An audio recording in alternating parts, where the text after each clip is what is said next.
Our next game is Lethal Enforcers, which was nominated by Adam G. Wright on iTunes. That's Wright with a W. It was developed and published by Konami. It was released for the arcade in Japan on October 8th, 1992, and probably slightly later for other territories. This is it's one of those digitized, photo capture type graphic games. It's a light gun game. Yeah, it is a light gun game. I feel like this game is more influential than people give it credit for. It does a lot of things that I don't think were done before. Like, off the top of my head, it's like the first light gun game that does not absolutely shower the screen at enemies at all times, like, say, Revolution X, make a bit of a callback. Well, yeah. Like, the enemies actually kind of pop up in predetermined spots. You could conceivably be on one credit, I think. No. If someone beats it, I'm sure there is a video of someone beating it on one credit, but I think that would be giving it a lot of credit in terms of we're on fire. But I do appreciate that it doesn't just like pour a dozen guys at once. It does do and this you'll see. I've seen this a lot in digitized shooters, especially that followed it. It does have the kind of like pop up and bitch slap you guys. Like there are several moments in this game where there'll be like two enemies or something, and they will hit you within like a microsecond of them appearing on the screen. They'll just be like, "You got hit," and some of the bosses they spew projectiles all over the place, and you'd have to be really lucky. Yeah, I mean, one of the cool things about this game, besides the digitized photo graphics, which is rare for a Japanese game or Japanese arcade game for that matter. Didn't get that a lot.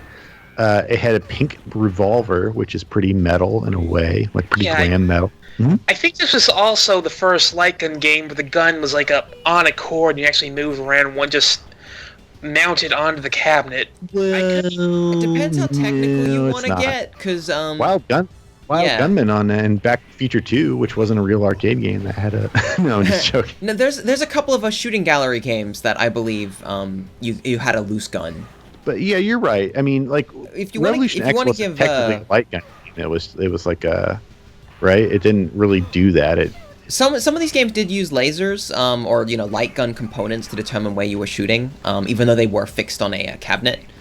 You can see it because they all flash white, which means that it's got to be detecting the sort of like line that you're shooting at. To give Lethal Enforcers, and if I say lethal weapon, and I'm almost certain I will at some point, I apologize in advance, because this game does actually have elements of that sort of, I don't know, like American crime. It's not set in Japan, it's set in Chicago is where this is set in Chicago, where gangs have taken over the entire of Chicago, and all the police are dead, I think is the actual plot. Like, they're, like, you and the other, like, there's like a male and female cop. These two characters are the only cops left in the city that can stop crime, except for the random guys that show up that you can shoot in the back. That's, Yeah, I love that. There are so many people who would just run in front of you with their hands up, just practically daring you to shoot them. There's definitely a humor to it, because some of them are like, don't shoot, and they just sort of like walk slowly across the screen while everyone is shooting at you. Some of them pull out cameras and they take pictures at you.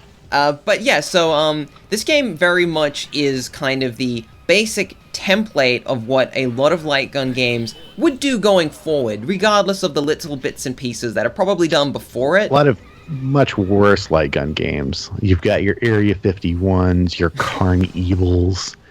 I mean, things got really bad. Like the genre did not really get far beyond Lethal Enforcers for a while until you got to maybe like Time Crisis, which had like the cover mechanic. Don't discredit Virtua Cop, which was that's true.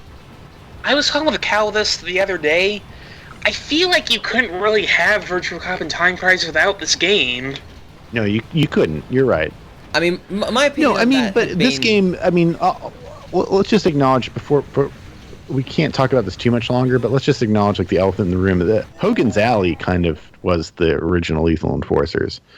Like it had like the don't shoot the innocents thing and all that, and like it was kind of it was taking Lethal Enforcers is like very much just a continued, like just a gradual evolution of the light gun game. You can see all the elements, they're all there, and it just continues. And there's some cool stuff in this which I don't think was in Hogan's Alley. You got weapons that you shoot to pick up, you get different guns. Some of them aren't even power-ups, you know, they stay with you until you get hit. There's destructibles in the environment that can reveal which is cool. Items, or sometimes it's an explosive barrel that will actually kill people nearby. Which, again, I don't know if this was the first one. I think some of the other ones might have done that, but they were different. Again, it's kind of... This is a quintessential light gun game that kind of a lot of other developers would look at and go, yep, that's what people want from light gun games. This is the next step. Let's do that. Yeah, let's make it crappy. So, I mean, the other thing to say is that this was in every movie theater in the United States of America for like 10 years. I don't know. I'd say Area 51 was a lot more common, at least in my area. I think but also in your era, I think, is like you're a little bit younger than me. Lethal Weapon. I said Lethal Weapon. I knew I'd do it. Lethal Enforcers. Yeah, like once that came out, it was like, yep, this game devours money, and it's good for like a 10-minute sort of like you shoot some things. It also had interesting 2 different settings, which was one of them was a very smart setting for arcades. One is it has a linear mode where you play the levels in order, or it has a choose your level mode where you choose one of the 4 levels in whatever order you want, and then it plays the 5th level if you beat all of them, which is a very nice touch if you're playing an arcade game. Because you could effectively... It's a great opportunity to get obliterated by picking a harder level than you're ready for. I mean, but it was a great arcade game for the time, because this is in the waning like Twilight era years of coin-op arcade games, and this had the essential ingredient there was it's got to grab people who don't normally play games. It's got to grab their attention, say, "Ooh, I want to play that." And at the time, it was like that, because it's like, "Oh, this game looks really." It looks like a movie, man, or, you know. They did that, even the intro, you know, like every stage has a tiny little, like, 3-second intro. It has, like, you know, like a character moves into the screen, and then there's a little cutout of, like, a guy shooting. We're the only 2 cops at the airport. Yeah. We're the only 2 cops at the truck stop, or wherever else they go. They go to Chinatown, which is full of, obviously, extremely, like, great caricatures of... Okay, like, please stop. Apparently Chinese people don't know how to use guns, so they have to, like, do a backflip and throw knives at you. That's just what Chinese people do, apparently. That happens it's Chinatown, man. Just leave it. Yeah, so, the thing is, and this is going into ranking... I really actually don't care that much for this game. Like, this game, like, Virtua Cop destroys this game, you know? Like, this game is like, okay, this is pretty clever. You got a gun, you get to shoot things, you shoot off screen to reload. That's really nice. Virtua Cop is a billion times better. Like, okay, so let's I think this really hinges on, is it a little bit better or a little bit worse than NFL Blitz? The original NFL Blitz. Worse. I still am very fond of NFL Blitz, I'll be honest. I like it too. Even the original kind of inferior version, I think I would rather play that than Lethal Enforcers. But I hate saying that, because it's like, without Lethal Enforcers, like, what would I have done while I was waiting to see some crappy movie in 1994? You know, it's like I haven't had nothing to do. Yeah, like... I just have to sit there, yeah. Lethal Enforcers had a couple of years, 92 to 94, because Virtua Cop came out in 94. It had a couple of years where it was basically probably the best light gun game for, like, your 5 minutes of play, you know? You didn't want to, like, break out a lot of games. You could play Alien 3 The Gun. I think they came out in 93, maybe, but, you know... It wasn't as widely available. It wasn't as widely available, and this one, like, you know, it's... Non-gamers could play this game so easily, because you pick up a gun, you aim the gun, you pull the trigger. There's no, like, you don't have to feel kind of, like, silly holding these, like, giant plastic guns and sort of aiming at, like, fixed points on the screen, you know, with, like, a... You know, as much as I like those guns, this is a completely different thing, where you can... Everyone played this game, so let's, Okay, so... But I don't like it that much. Okay, so is it better than Clash of Demon Head? I would place it above that.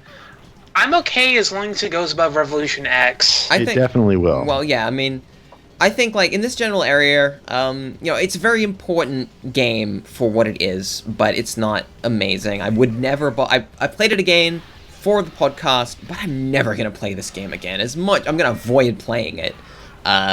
So above Clash of Demon Head, because it is, like, important. That's what I've got. I've got that. Okay. All right. I can live with that.